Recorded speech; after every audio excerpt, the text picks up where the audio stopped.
The Reconstructionist Radio Podcast Network presents Axe to the Root with Bo Marinov, where you get a Christian Reconstructionist perspective on the pressing issues of today.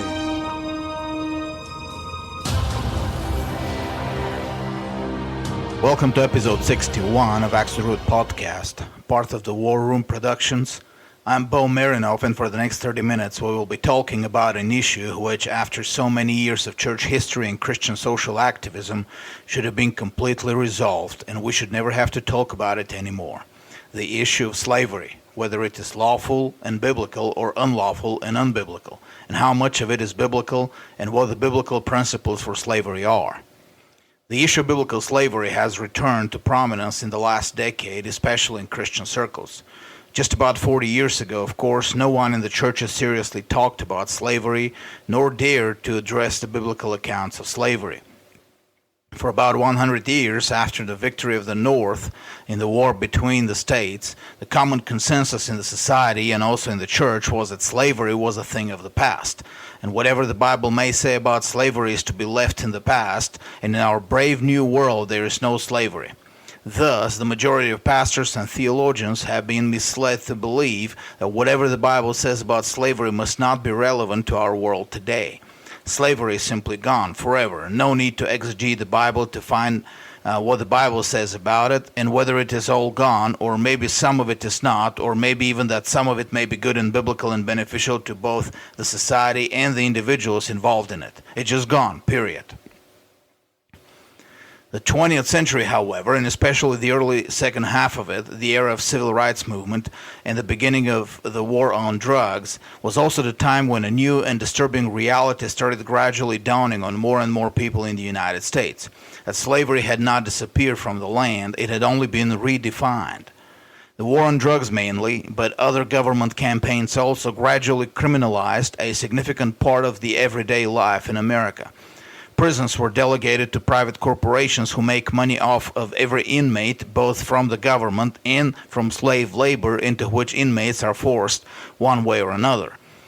This created corporate interests and therefore also lobbyists' interests in making prison the court solution to any and every crime or violation in the nation, from jaywalking and incorrectly filled out tax return forms to armed robbery and murder.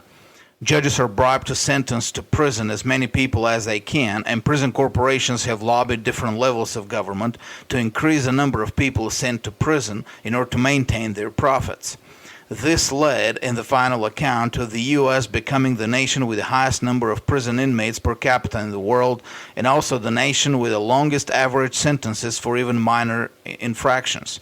This eagerness of the different levels of government to keep people in prison for as long as they can, and the complicity of the courts with such executive policies, have created in many people the correct impression that the bureaucrats are restoring the slavery, but under a different name and different apparent purposes.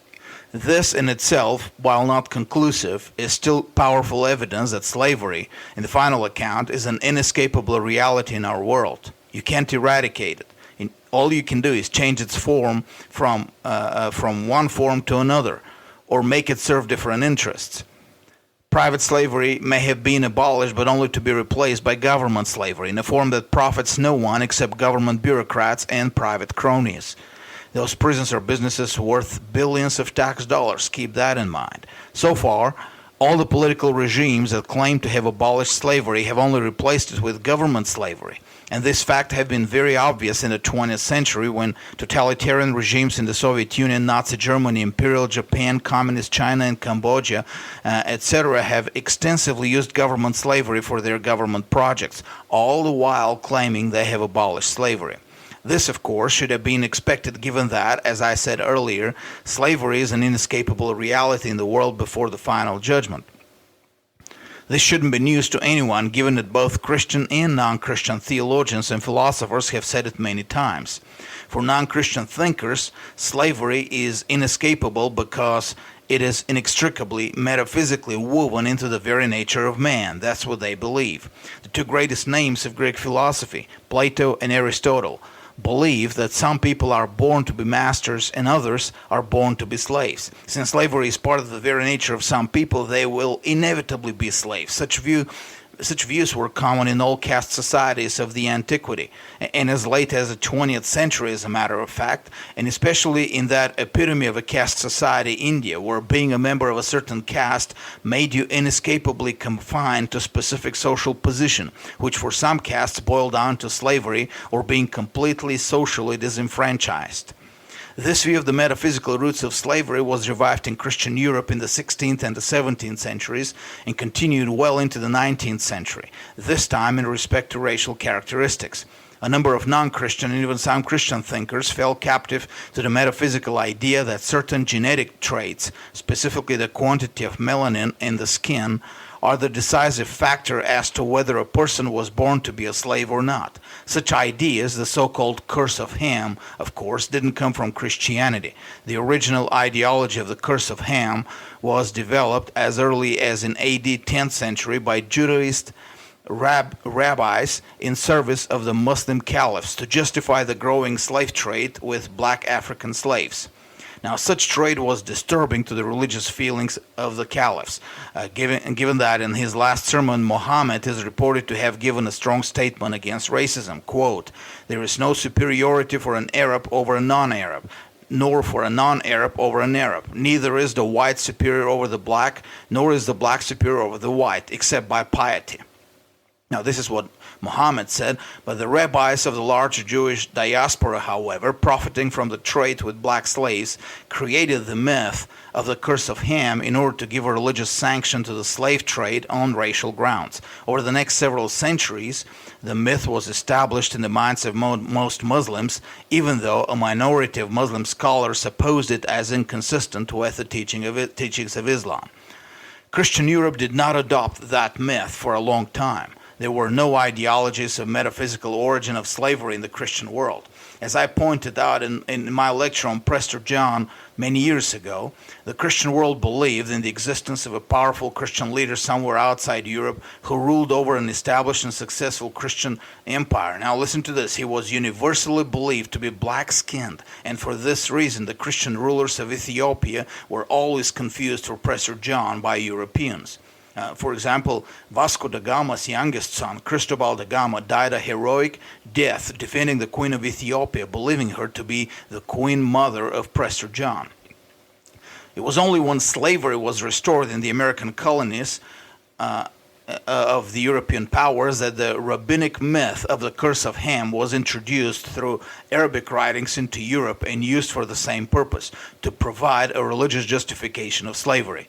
The myth persisted well into the 20th century, and even after the official end of slavery was used from the pulpits in the American South to justify the segregation and the Jim Crow laws. In the Christian worldview, slavery is an inescapable reality, but not for metaphysical reasons. There is nothing in the created nature of man that necessitates slavery. Men are born free, and all things being equal, should remain free throughout their lives, not being subject to other men. All things, unfortunately, are not equal, and they're certainly not equal when we compare man's created nature to his nature after the fall. After the fall, man's nature changed ethically. Perhaps there was also a metaphysical change, but it's not a factor. And man is now a slave to sin. This spiritual slavery to sin predicated the entrance of legal and physical slavery in the world. The curse brought death, but also brought all the smaller manifestations of death. And the subjugation of man to other men was one of these smaller manifestations. Slavery, therefore, is an inescapable reality, but not because it is metaphysically programmed in the nature of man, but because it is one of the consequences that came with a curse.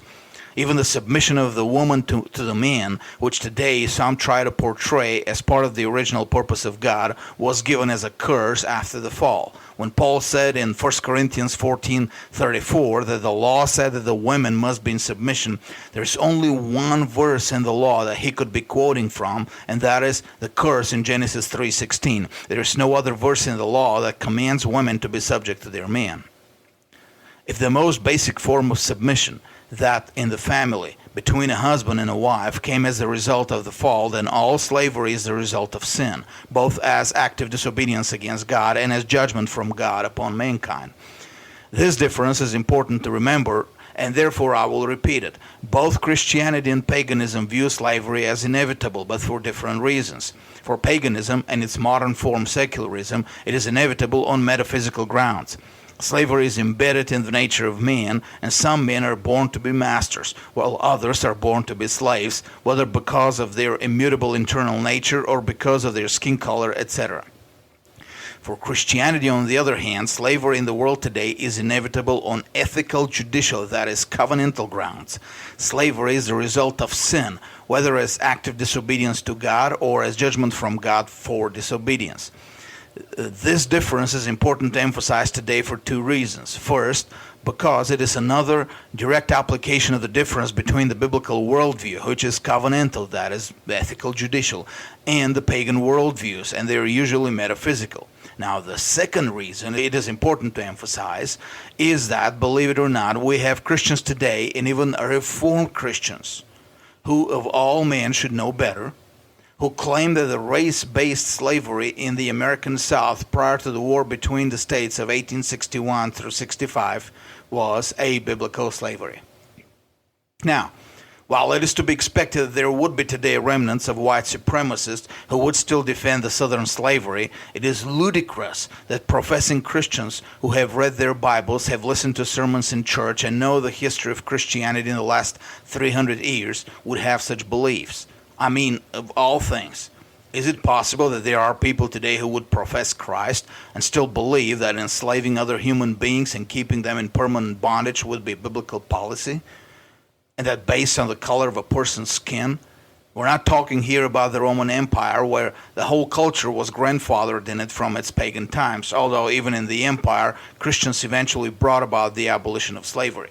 We're talking about modern Christians who have behind them 2,000 years of church history and preaching.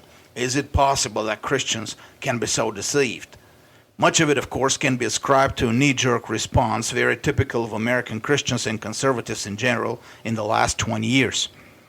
That knee-jerk response is manifested in the fact that every time the leftist end of the spectrum adopts certain rhetoric, temporarily for tactical purposes, Christians and conservatives automatically assume that it must be a leftist policy, and therefore the opposite is adopted as a Christian or conservative belief and policy.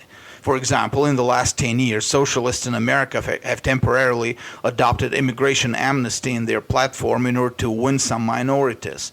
Conservatives then have mindlessly concluded that closed borders must be a Christian and conservative policy and have rooted for immigration restrictions. And now the truth is, all the immigration restriction laws have been proposed and passed by leftists, and conservatives in the past have always been for amnesty and open borders. And of course, since open borders reduce the power of the state, it can't be a leftist policy in the first place. Another example is the attitude to police, since in the last several years, a few leftist radicals have used anti-police rhetoric. Christians and conservatives have mindlessly concluded that police must be a Christian and a conservative thing, and therefore have supported the expansion of the police state like never before. The truth is, historically, it was the political left that created the first police forces in the United States, and it is the political left that has controlled the police unions up to today. Read my article on capitalizing on the stupidity of the conservative voter. And the same knee-jerk response is the factor behind legitimizing the Southern slavery among those churchgoers in America. Since some leftists today use the Southern slavery in their rhetoric, therefore some Christians and even pastors conclude Southern slavery must have been good and biblical. Now imagine the stupidity behind this knee-jerk response. If tomorrow leftists decide to turn around and condemn abortion and sodomy, these same churchgoers may decide that abortion and sodomy are good Christian and conservative policies. Actually, some atheists in the mid-20th century did blame homosexuality on the Christian sexual morality, believe it or not. Thus, having today people who with the same mouths profess Christ and yet try to justify Southern slavery as being biblical, it is necessary for us today to have a clear view of what biblical slavery is and how it works, and compare it to what pagan slavery is and how it works. Are you interested in Christian education? Would you like to learn how to be a Christian teacher or how to run your very own Christian school with success? The GCS Apprenticeship Program can help. Learn more on our website at gcsapprenticeship.com.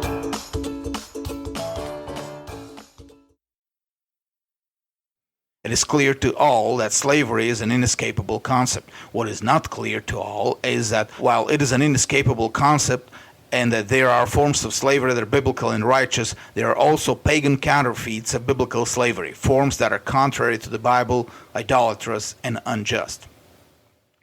You need to keep in mind that when I talk about slavery, I take the word in its dictionary definition, the legal state or condition of a person in which he is owned and directly controlled by another person, where his life, liberty, and possessions are entirely at the disposal of another person. This definition would exclude some modern, highly ideologized and made-up definitions of slavery, which include other forms of necessity. For example, the modern Marxist view of hired labor as a form of slavery is clearly stretching it too far. While there is a necessity on the hired worker to work in order to survive, there is no direct personal control over his life and liberty by any specific employer. Another example would be the concubinage, of which I talked in a previous episode of Acts to the Root. While a concubine was in a less privileged condition than a wife of full rights, she was still free to leave that dependence if the terms of the contract, her sustenance, shelter, clothes, and marital relations were not provided for her. Thus, the atheist fantasies of sexual slavery condoned by the Bible are refuted.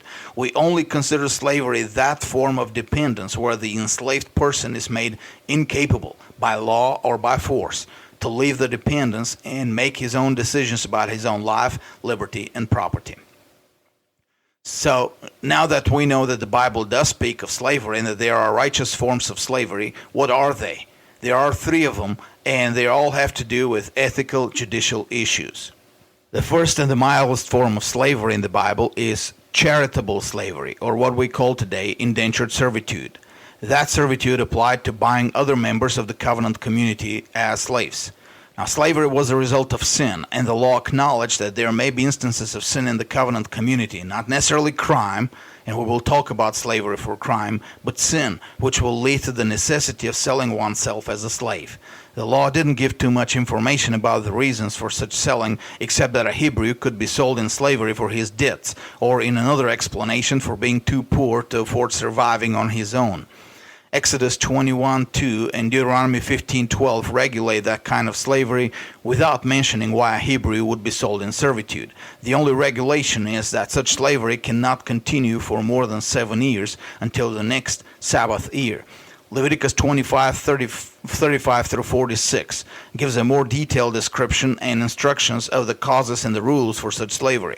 Apparently, such form of slavery is allowed in the case when the person has fallen into poverty, has taken charity loans which he hasn't been able to repay, and the only way for him to repay is to be sold in slavery and work for his debts.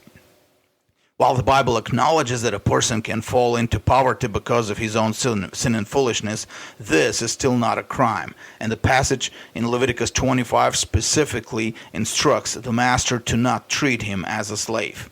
The purpose of such slavery, obviously, is charity towards other members of the covenant community, not so much economics. Taking as a slave a person who has proven incapable of taking care of himself would mean that the master has only acquired another dependent, no different than any of his children. Remember, Paul said in Galatians 4:1 that an underage heir is no different than a slave. The only difference is that while the children are still expected to become economically productive when they grow up and are mature, this type of a slave may have already proven to be incapable of becoming economically productive beyond his need of sustenance. There is no guarantee that his servitude will really pay for the accumulated debts. In fact, the text mentioning this type of slavery specifically instruct the master to not worry whether the Hebrew slave has really produced enough economic value to cover the costs. The instruction is that at the end of the 7-year period, he is to let him go free and even furnish him with enough to start his life anew. All the text also allow the slave to ask to be added to the household as a permanent slave, that is, as a permanent dependent, and that means as a permanent expense. It is important to understand here that the slave in such charitable slavery is specifically protected. He is not to be treated as a slave. That is, he cannot be beaten in order to force him to work, but as a member of the household. Normally, such slaves did not inherit anything from the household except their right to be provided their basic sustenance. But in exceptional cases, the master could decide to leave a slave some or all of his estate. See, for example, the childless Abraham contemplating leaving his estate to his servant Eliezer in Genesis 15:2. The other form of slavery reserved to Hebrew slaves was restitutional slavery, that is, slavery for criminals. Notice, it wasn't punitive slavery nor correctional slavery like the modern prisons. While it is true that such slavery may serve as punishment or even as a teaching experience for the correction of criminals, the focus of the Bible has always been the victim. The victim must be made whole first and then everything else. Exodus 22:3 speaks of such slavery. The text says of a thief, "He shall surely make restitution. If he owns nothing, then he shall be sold for his theft."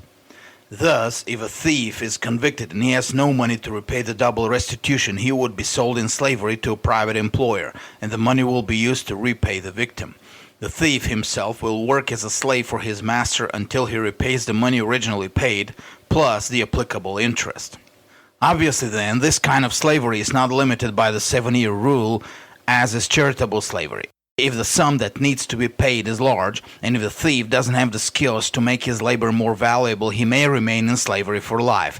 He, of course, would be encouraged to improve his skills in order to be able to acquire his freedom as early as possible. But there is no law that necessitates that he be freed before he has paid everything he owes. He has no protection as the poor man has in Leviticus 25:43. His master can rule over him with severity, that is, he can use corporal punishment on him to force him to work if the slave refuses. Remember, he is a criminal who has to pay restitution. There's only one protection for him, and that is that in those beatings the master is not allowed to kill him nor inflict permanent damage on him.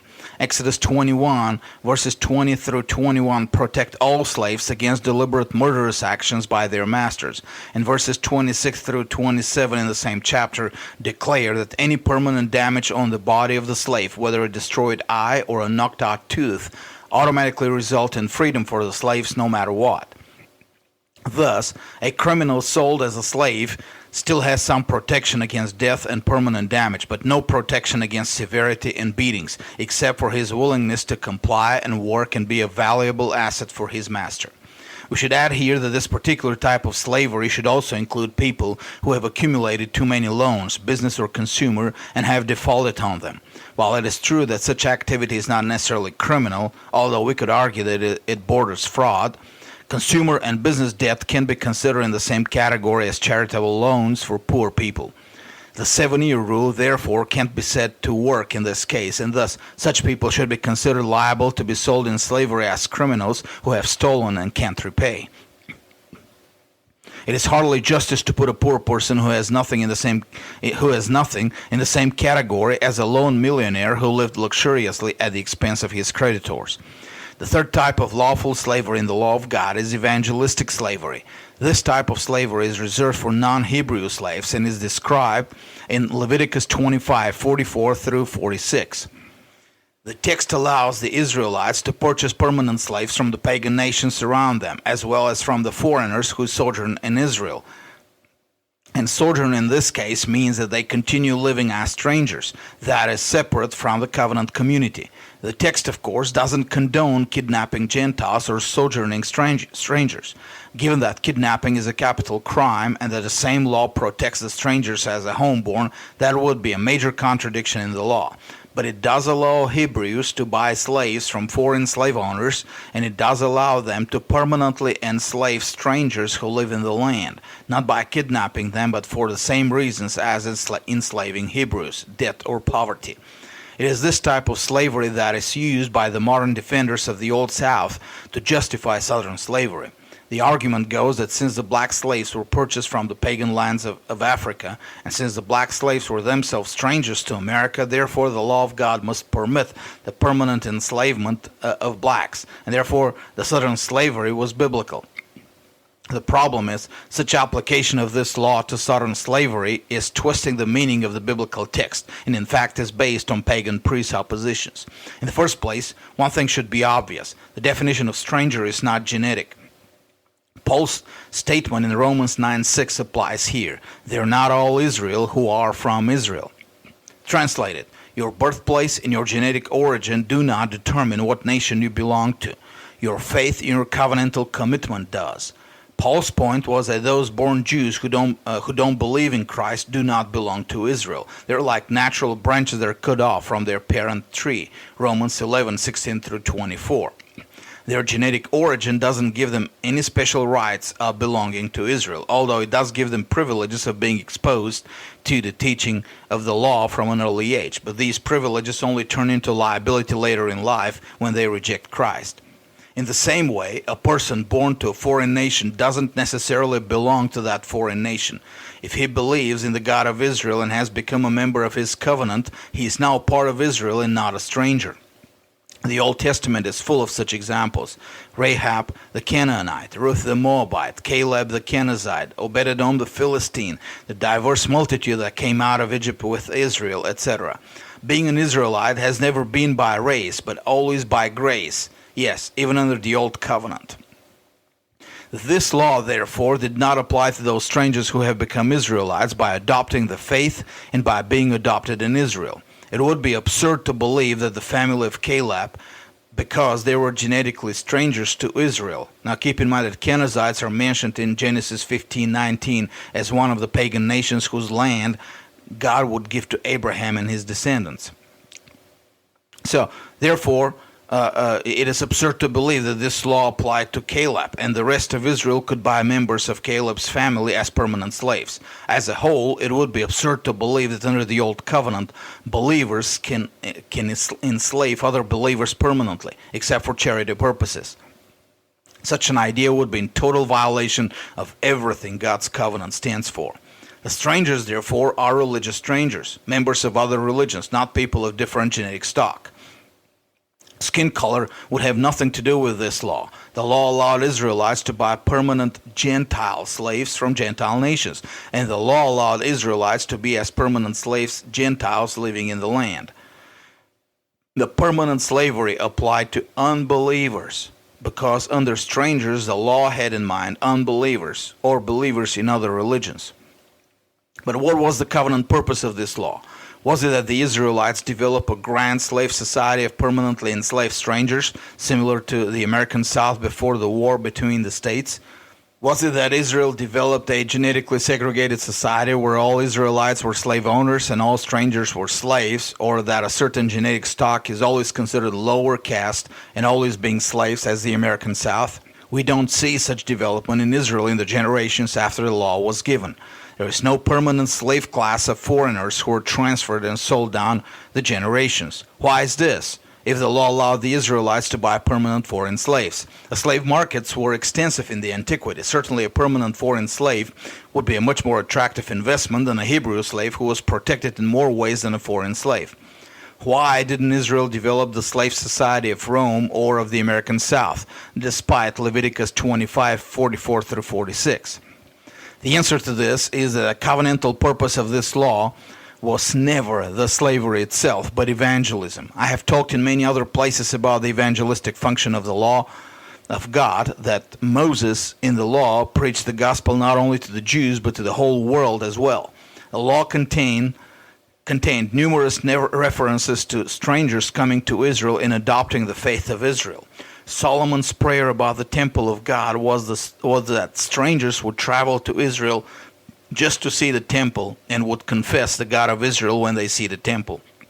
The law also contained provisions that foreign slaves who had fled from their foreign masters were to be protected within the borders of Israel, never return to their masters, and treated as free people, and that without any requirement of changing their religion. Deuteronomy 23:15 through 16.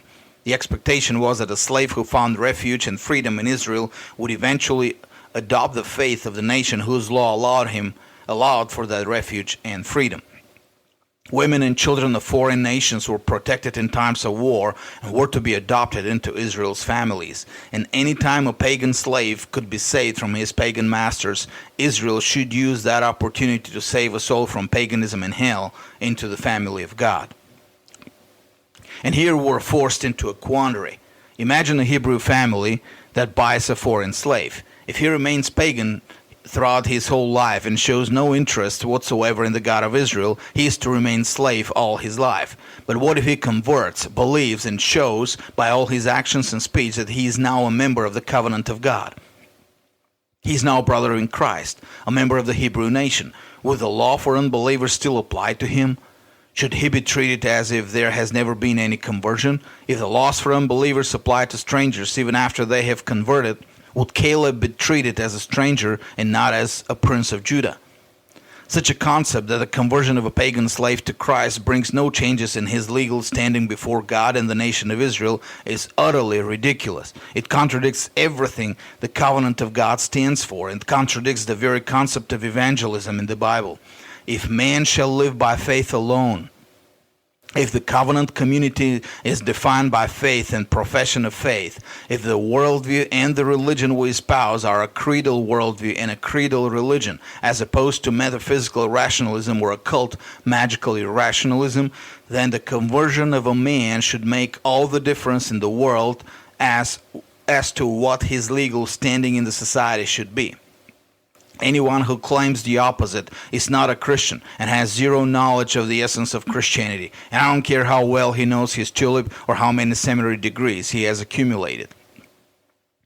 Pagan slaves were supposed to be bought with this one purpose in mind, so that they convert. They had a choice. They could remain indifferent to the faith and stay slaves their whole lives. But if they converted, the law for slavery of a Hebrew brother now applied.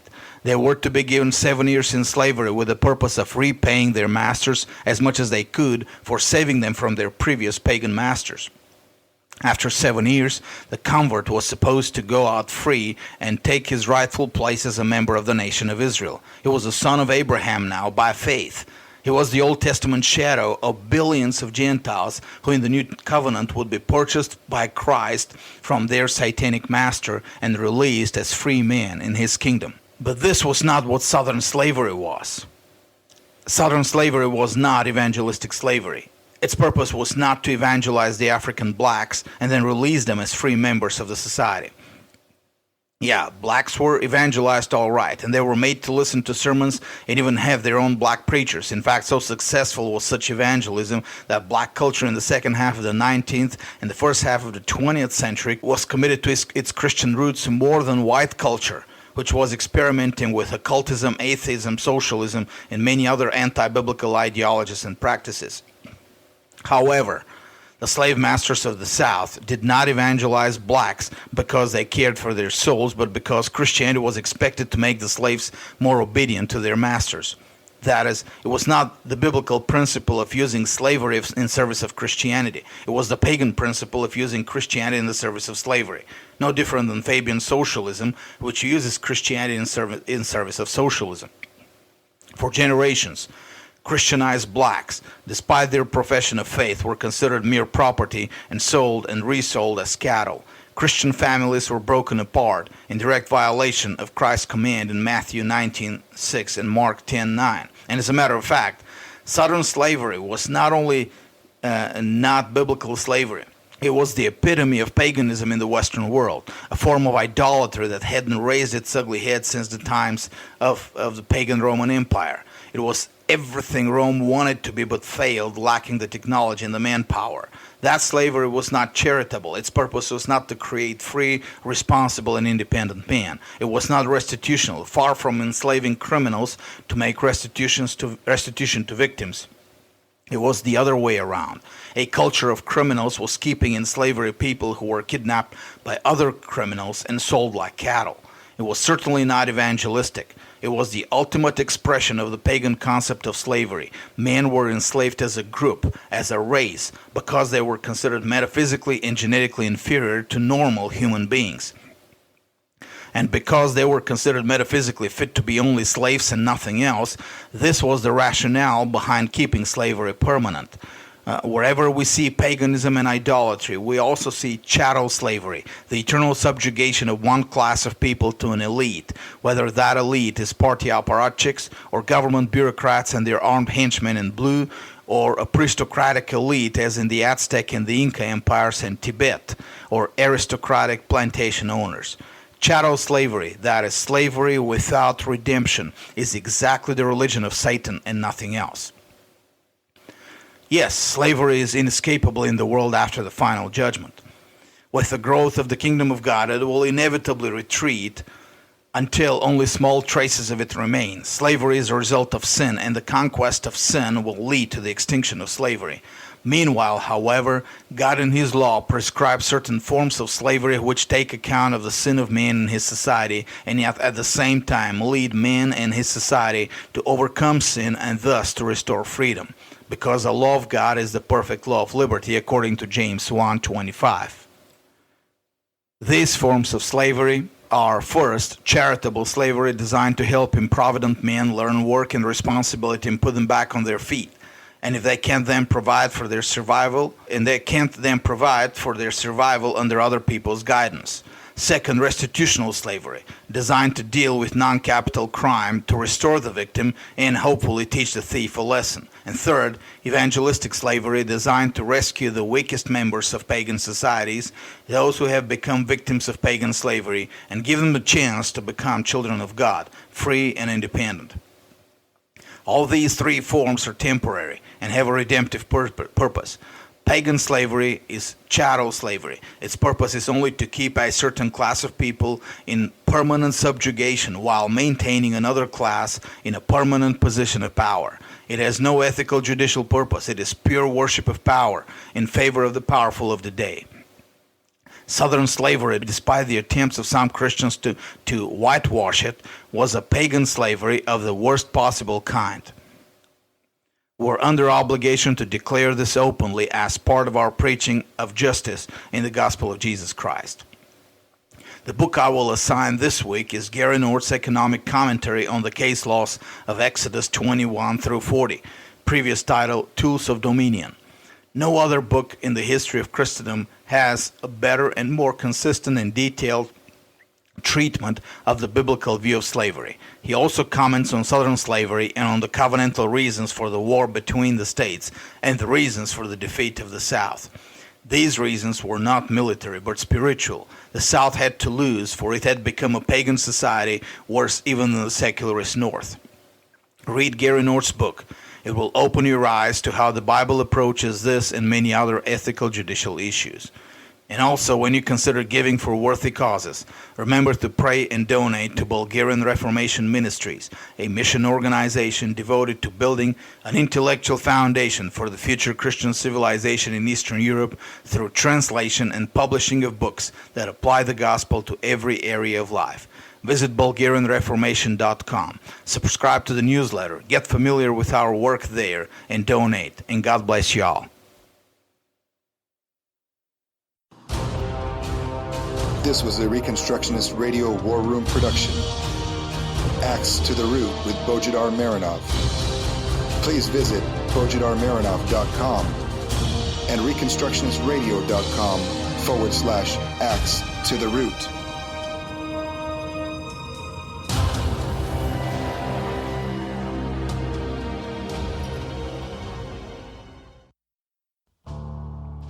The Reconstructionist Radio Podcast Network brings to you a complete lineup of podcasts where you will hear practical and tactical theology.